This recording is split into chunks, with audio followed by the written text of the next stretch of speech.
సృష్టిలో ప్రతిదానికి ఒక అంతం ఉంటుంది. కానీ ఆ అంతం వెనుకే ఒక అద్భుతమైన ప్రారంభం దాగి ఉందని మీకు తెలుసా? ప్రతి ఏటా మనం జరుపుకునే ఉగాది కేవలం పచ్చడి, కొత్త బట్టలు మాత్రమే లేవు. ఒక మహా ప్రళయం ఉంది. ఒక భయంకరమైన యుద్ధం ఉంది. అన్నింటికీ మించి ఒక గొప్ప ఆత్మబోధన ఉంది. ఈరోజు మనం తెలుసుకోబోయేది ప్రళయకాలంలో విష్ణువు మత్స్యావతారం ఎత్తి సృష్టిని ఎలా కాపాడారు, అజేయులమని గర్వించిన త్రిపురాసురులను పరమశివుడు ఒకే ఒక్క బాణంతో ఎలా అంతం చేశారు. ఈ కథలు మన జీవిత పోరాటాలకు ఎలా స్ఫూర్తినిస్తాయి. అది కృతయుగం ముగిసే సమయం. బ్రహ్మదేవుడు యోగ నిద్రలో ఉన్నప్పుడు హయగ్రీవుడు అనే రాక్షసుడు వేదాలను దొంగలించి సముద్ర గర్భంలో దాక్కున్నాడు. జ్ఞానం లేని ప్రపంచం చీకటమయమైంది. అదే సమయంలో మహాప్రళయం మొదలైంది. సత్యవ్రతుడు అనే రాజు నదిలో తర్పణం వదులుతుంటే ఒక చిన్న చేప వచ్చి ఆయన దోసుట్లోకి, "ఓ రాజా, నన్ను కాపాడు" అని వేడుకుంది. ఆ చిన్న చేప చూస్తుండగానే పెరిగి పెద్దదై సముద్రమంతా విస్తరించింది. అది సాక్షాత్తు శ్రీ మహావిష్ణువు. భగవంతుడు సత్యవ్రతుడికి ఒక హెచ్చరిక చేశాడు. సృష్టి అంతం కాబోతుంది. నువ్వు ఒక పెద్ద పడవ నిర్మించు. అందులో సప్త ఋషులను, సప్త జీవరాశుల విత్తనాలను, ఔషధాలను చేర్చుకో. ప్రళయం వచ్చినప్పుడు ఆ మత్స్యావతారమే పడవను ఒడ్డుకు చేర్చింది.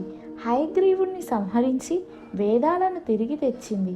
మిత్రమా, నీ జీవితంలో కూడా సమస్యలు ప్రళయంలా చుట్టుముట్టినప్పుడు భయపడకు. నీ బుద్ధిని పడవలా మలుచుకో. నీ నమ్మకాన్ని ఆ దైవానికి ముడివేయి. ప్రవాహం ఎంత బలంగా ఉన్నా నువ్వు సురక్షితంగా బయటపడతావు. కాలం గడిచింది. తారకాక్షుడు, కమలాక్షుడు, విద్యున్ములి అనే ముగ్గురు రాక్షసులు బ్రహ్మ నుంచి ఒక వింత వరం పొందారు. వారు 3 నగరాలను నిర్మించుకొని ఆకాశంలో విహరిస్తూ లోకాలను పీడించసాగారు. ఆ 3 నగరాలు 100 ఏళ్లకొక్కసారి మాత్రమే ఒకే సరళ రేఖలోకి వస్తాయి. అప్పుడు మాత్రమే వారిని సంహరించడం సాధ్యం. దేవతలందరి శక్తులు కలిపి శివుని కోసం ఒక రథాన్ని నిర్మించారు. భూమి రథమైంది. సూర్యచంద్రులు చక్రాలయ్యారు. బ్రహ్మ రథసారథి అయ్యాడు. విష్ణువు బాణమయ్యాడు. కానీ శివుడు బాణం వదలలేదు. కేవలం చిరునవ్వు నవ్వాడు. ఆ నవ్వుతోనే అప్పటి వరకు విడిగా ఉన్న ఆ 3 నగరాలు ఒక్కటిగా కలిశాయి. అప్పుడు పినక ధనస్సు నుంచి వెలువడిన బాణం ఆ అహంకారాన్ని భస్మం చేసింది. త్రిపురాసురులు అంటే ఎవరో కాదు, మనలో ఉండే కామ క్రోధ లోభాలు. అవి మనల్ని విడివిగా పీడిస్తూ ఉంటాయి. వాటిని జయించాలంటే శివుడు లాంటి నిశ్చలమైన సంకల్పం ఉండాలి. నీ లక్ష్యం వైపు సరైన సమయం కోసం వేచి చూడు. సమయం వచ్చినప్పుడు నీ ఏకాగ్రతతో విజయాన్ని అందుకో. ఈ ప్రళయాన్ని ముగించి అధర్మం నశించి మళ్ళీ సృష్టి కొత్తగా ప్రారంభమైన రోజే ఉగాది. అంటే యుగ ఆది.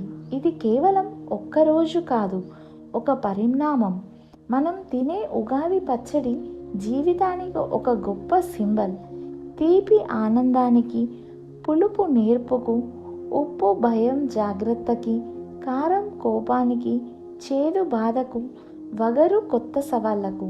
ఈ 6 రుచులు కలిస్తేనే పచ్చడి ఎలా పూర్తవుతుందో నీ జీవితం కూడా ఈ అన్ని అనుభవాల కలయికే.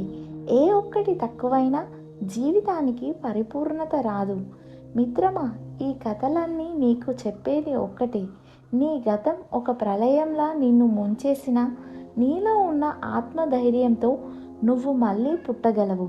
శివుడిలా అహంకారాన్ని దహించగలవు. విష్ణువులా ధర్మాన్ని రక్షించగలవు. ఈ ఉగాది నుంచి నీలో కొత్త మార్పును మొదలుపెట్టు. పాత బంధాలను గతం అనే ప్రళయంలో వదిలేయి. కొత్త ఆశలతో, కొత్త లక్ష్యాలతో నీ జీవిత యుగానికి నువ్వే ఆది అవ్వు. నీ లోపల ఉన్న ధైర్యాన్ని వెలికి తీయడమే ఆత్మదని ఉద్దేశం. ఈ కథ నీలో కొంచెమైనా స్ఫూర్తిని నింపితే మీ మిత్రులకు కూడా షేర్ చేయి. ఇలాంటి మరెన్నో ఆధ్యాత్మిక విషయాల కోసం మన ఛానల్ని సబ్స్క్రైబ్ చేసుకోండి. సర్వేజన సుఖినో భవంతు. అందరికీ ఉగాది పర్వదిన శుభాకాంక్షలు.